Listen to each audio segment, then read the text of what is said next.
Hello friends. CMA CS संगीत Saurabh this side. तो चलिए फ्रेंड्स, आज की वीडियो को हम लोग स्टार्ट करते हैं और देखते हैं वैकेंसी कहाँ पर आई हुई है। तो फ्रेंड्स, वैकेंसी आई हुई है आईटीआई लिमिटेड की तरफ से, जो कि गवर्नमेंट ऑफ इंडिया अंडरटेकिंग है। और इसमें यंग प्रोफेशनल की वैकेंसी आई हुई है। जहां तक एज लिमिट का सवाल है फ्रेंड्स, इसमें 32 years is the upper age limit. तो फ्रेंड्स, इसमें वेरियस डिसिप्लिन के लिए वैकेंसी आई हुई है। लेकिन जो वैकेंसी हमारे से रिलेटेड है वो है फ्रेंड्स, वो वैकेंसी है फाइनेंस की, यंग प्रोफेशनल फाइनेंस की। तो जहाँ तक इसमें रिक्विजिट एजुकेशन क्वालिफिकेशन का सवाल है, तो फ्रेंड्स इन्होंने बता रखा है कि इसमें requisite education qualification required is either qualified CA और सीएमए। तो अगर आपने final pass examination of chartered accountancy अगर आपने पास कर रखा है, या फिर कोर्स मैनेजमेंट अकाउंटेंसी आपने पास कर रखा है, in that case you are eligible to apply for it. और आपने अगर सीए या सीएमए पास नहीं कर रखा है, लेकिन आपने अगर किसी भी डिग्री में आपने अगर डिग्री ले रखा है किसी भी डिसिप्लिन में, उसके साथ ही साथ अगर एमबीए इन फाइनेंस कर रखा है, या इक्विवेलेंट यानी पीजीडीएम फाइनेंस कर रखा है, पीजीडीबीएम फाइनेंस कर रखा है, या कुछ भी रिकॉग्नाइज्ड यूनिवर्सिटी और institute, in that case you are eligible to apply for it. Total number of seat इसमें फ्रेंड 8 है। और आप देख लीजिए 8 में से 2 सीट एलोकेटेड है बैंगलोर के लिए, मतलब इसमें सिलेक्शन अगर होती है तो आपको बैंगलोर पोस्टिंग दिया जा सकता है। एक सीट रायबरेली बरेली के लिए, एक सीट नाइनी यानी प्रयागराज के लिए है, एक सीट मनकर मनकापुर के लिए, एक सीट पलक्कड़ के लिए, एक सीट लखनऊ और एक सीट कोलकाता के लिए है। तो फ्रेंड्स, इसमें आप देख लें कि आपका जब फॉर्म भरोगे तो इसमें एक चीज़ और ध्यान रखोगे कि आपका जो डिजायर्ड जो आपको जो प्लेस ऑफ लोकेशन आपको चाहिए, तो उससे आप in the order of preference आप जरूर सिलेक्ट कर लेना, जहाँ पे आप चाहते हो कि अगर आपकी सिलेक्शन हो तो आपकी पोस्टिंग कहाँ होनी चाहिए। और फ्रेंड, जहाँ तक जॉब डिस्क्रिप्शन का सवाल है, तो जॉब डिस्क्रिप्शन में इन्होंने सेम चीज बता रखा है, जो वेरियस जो फाइनेंस एंड अकाउंट्स की जो फंक्शन डिस्चार्ज करनी होती है, वही सारी चीज आपको इसके लिए करना पड़ेगा। तो कुछ एज सच कुछ अलग नहीं, जैसे टैक्सेशन हो गई, या कॉस्ट ऑडिट हो गई, बजटरी कंट्रोल हो गई, फाइनेंशियल मैनेजमेंट हो गए, एक फाइनलाइजेशन ऑफ अकाउंट्स वगैरह, तो वो सारी चीज जो फाइनेंस एंड अकाउंट्स में होते हैं वही सारी चीज है।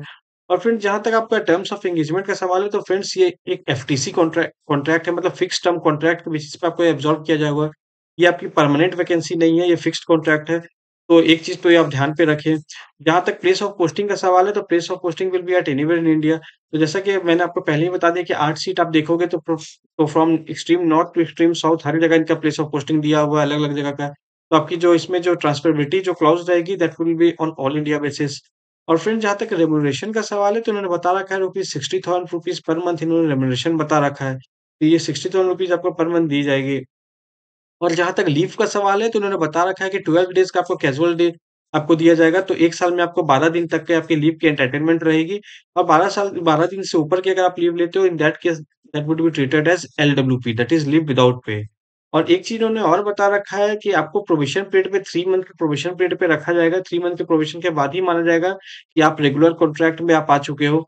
और जहाँ तक सिलेक्शन प्रोसेस का सवाल है, तो उन्होंने बता रखा है कि सिलेक्शन प्रोसेस जो उसे 2 स्टेप में डिवाइड करके इन्होंने रखा है। पहला जो प्रोसेस है वो आपकी शॉर्टलिस्टिंग ऑफ द एप्लीकेशन है। तो based on qualification and based your your experience, उस बेसिस पे वे शॉर्टलिस्ट करेंगे एप्लीकेशन को।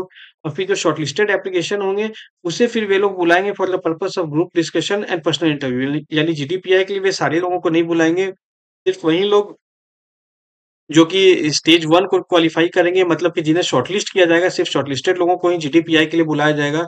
और फिर उन्हीं लोगों को फर्दर फिर असेस किया जाएगा, और फिर उसी बेसिस पे आपको फाइनल सिलेक्शन किया जाएगा। और जहाँ तक अप्लाई करने का सवाल है, तो उन्होंने बता रखा है कि आपको ऑनलाइन एप्लीकेशन फाइल करनी पड़ेगी। लास्ट डेट ऑनलाइन एप्लीकेशन की 18th ऑफ नवंबर 2024 है, यानी 18 नवंबर 2024 से पहले जाके आप इसमें फाइल कर सकते हो। तो फ्रेंड्स, एक बार आप इसमें आप एलिजिबिलिटी क्राइटेरिया देख लें। इसमें एलिजिबिलिटी क्राइटेरिया सिंपल है कि अगर आप सीए या सीएमए क्वालिफाइड हो तो आप एलिजिबल हो इसमें अप्लाई करने के लिए। या फिर आपने ग्रेजुएट डिग्री आपने कर रखा है, उसके साथ में आपने एमबीए फाइनेंस या पीजीडीएम फाइनेंस, पीजीडीबीएम फाइनेंस, ये सब आपने अगर कर रखा है, in that case also you are eligible to apply for it. तो फ्रेंड्स, इसमें कहीं कोई एक्सपीरियंस का कोई ऐसा कोई क्लॉज है नहीं। तो अगर आप एमबीए इन फाइनेंस हो, तो definitely I I should suggest कि आपको डेफिनेटली इसमें अप्लाई करनी चाहिए, और आपकी सिलेक्शन होती है तो आपको इसमें ज्वाइन भी करनी चाहिए। अगर आपने सीए या सीएमए आपने कर रखा है, इन दैट केस आप अपनी सिचुएशन को आप देख लो। अगर आपके पास इससे बेटर अपॉर्चुनिटी अगर अवेलेबल है, तो फिर चूंकि ये कॉन्ट्रेक्चुअल असाइनमेंट है, तो फिर आप अप्लाई ना करो तो भी बेटर रहेगा। लेकिन अगर आपके पास इससे better opportunity for the time being अगर अवेलेबल नहीं है, तो definitely you could apply for it. तो चलिए फ्रेंड्स, मिलते हैं फिर अपने किसी अगले वीडियो में। तब तक के लिए take care and subscribe our channel. Thank you.